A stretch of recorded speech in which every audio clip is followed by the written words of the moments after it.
সবাইকে নমস্কার। সবাইকে শুভ সকাল। আমাদের এরকম ছোটো ছোটো ঘর আছে। আমাদের এটা একটি লোকালিটি। আর আমার নতুন ব্লগে সবাইকে স্বাগত। আর আমাদের গ্রামটা ট্যুর করছি, ট্যুর নয় বাট দেখাচ্ছি আমরা কত বড় গ্রাম আছে। ছোট্ট মোট্ট আমাদের ঘর বাড়ি আছে। আর আমাদের গ্রামটাও একটু অনেক ছোট, মোটামুটি কত ঘর হবে, ওই 15 কোটি ঘর হবে, ঠিক আছে। আমাদের অনেক ছোট, দেখতেই পাচ্ছ আমার পিছন দিকে, ঠিক আছে। তো এরকম আমাদের লোকালিটি। তো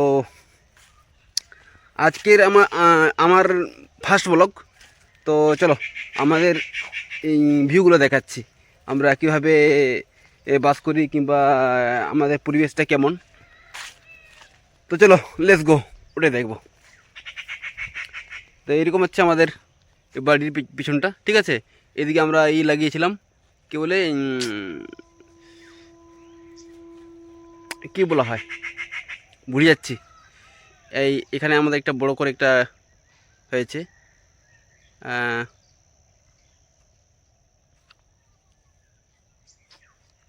আমরা রাহাড় বলি, ঠিক আছে। রাহাড় আপনারা কি বলেন জানি না। আর আপনারা কি বলে থাকেন একটু কমেন্ট করে জানাবেন। তো এরকম আমাদের এদিকে পলাশ গাছ আছে, আর যখন পলাশ ফুল ফুটে তখন অনেক সুন্দর লাগে, খুব ভালো।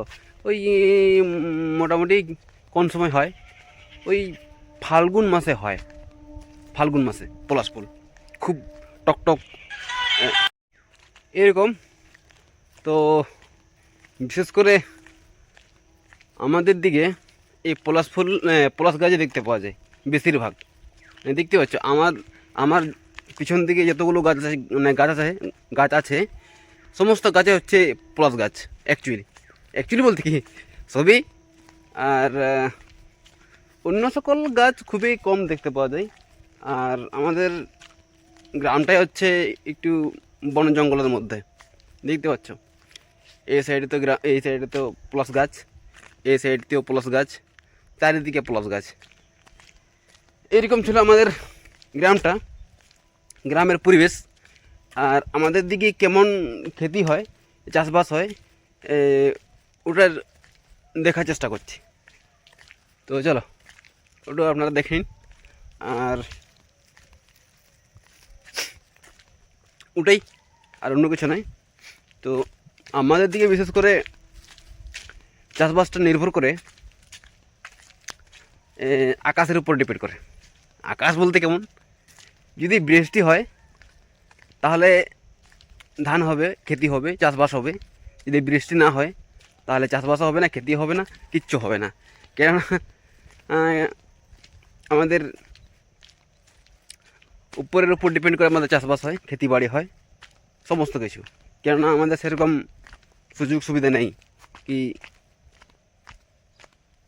কি বলবো, মানে জলের সেচের ব্যবস্থা নেই। আর মানে জলের ব্যবস্থা বলতে নেই চাষবাসের জন্য। তাই আমাদের দিকে ধান চাষও বছরে একবার হয়, আর সবজি চাষ খুবই কম দেখতে পাওয়া যায়। তাই আমাদের দিকে সবজি একটু অন্য দিক থেকে রেট বেশি। তো আমি চলে এসেছি আমাদের ক্ষেত দিকে, দেখতেই পাচ্ছ। এদিকে দেখ কেমন উঁচু নিচু জায়গা। আর ক্ষেতের ধারে ধারেতে পলাশ গাছ দেখতে পাওয়া যায়। কেননা আমাদের দিকে পলাশ গাছের মাত্রা কিন্তু খুবই বেশি। তাই এরকম আমাদের ক্ষেত, ঠিক আছে। কিন্তু এদিকে দেখতে পাচ্ছ, মানে কি বলবো, বছরে একবার ধান চাষ করি আমরা, সেটাও আবার মানে মেঘের জলের উপর ডিপেন্ড করে। কি এরকম নেই কি আমাদের একটা বড় বোরিং আছে কিংবা বড় একটা ড্যাম আছে, ড্যামের মধ্যে সেই জলটা ক্ষেতের মধ্যে সরবরাহ করে, সেরকম বলতে কিছু নেই। দেখছো এরকম আমাদের ক্ষেত। এদিকে সূর্য উঠেছে বলে একটু পরিষ্কার দেখা যাচ্ছে না, ঠিক আছে। তাই আর দেখ এদিকে আমাদের ক্ষেত, ঠিক আছে, এরকম আমাদের পরিবেশ ক্ষেত। এই ধান চাষ হয়ে গেছে, ধান চাষ হওয়ার পরে কাটাকাটি তুলাতুলি সব হয়ে গেছে, আর এখন আর কিচ্ছু হবে না এই ক্ষেতগুলোতে, আর কিচ্ছু হবে না। সেই আবার আষাঢ় শ্রাবণ মাস আসছে, ওই চৈত মাস আসবে, তবে বীজের জন্য কি বলবো, লাঙ্গল চাষ দেওয়া হবে কিংবা ট্রাক্টর দেওয়া হবে। কিংবা এখনকার তো লাঙ্গল খুব কম দেখতে পাওয়া যাচ্ছে, আস্তে আস্তে খুব কম ট্রাক্টরের বেশি লাগাচ্ছে, ট্রাক্টর চাষ হচ্ছে। তো এরকমই। তো আপনার দিকে কীরকম চাষবাস হয় কমেন্ট করে জানাবে, বছরে কবার চাষ হয় কমেন্ট করে জানাবে, ঠিক আছে। কিন্তু আমাদের দিকে বছরে একবার চাষ হয়, বেশি চাষ হয় না, বছরে একবার চাষ হয়। আর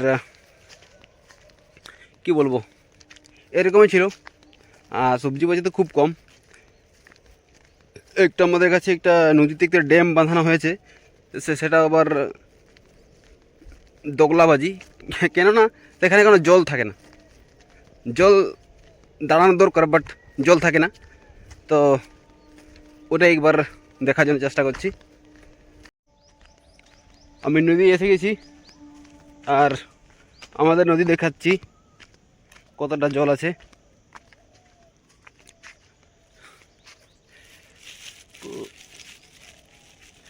সালা চান তো হবে না। এখানে আমাদের একটা ড্যাম আছে, ড্যাম বাঁধানো হয়েছিল, বাট এখানে জলে থাকে না। ড্যামের উপরে জল নাই, বাট ড্যামের নিচে জল আছে। কি মারাত্মক ড্যাম বানিয়েছে। এই ড্যামটা যদিও জল থাকতো তাহলে কিছুটা চাষবাস হতো, সবজিপাতি হয়তো বিক্রি বাটা নাই হতো, বাট বাড়িতে খাওয়ার জন্য তো হতো, বাট সেটাও নেই। তো এরকমই ছিল আজকের আমাদের এই ফার্স্ট ব্লগ। আর আপনারা অবশ্যই সাপোর্ট করবেন, আর নতুন নতুন জায়গাতে যাওয়ার জন্য চেষ্টা করব। তো ওকে, এখানে এন্ড করছি। Thank you.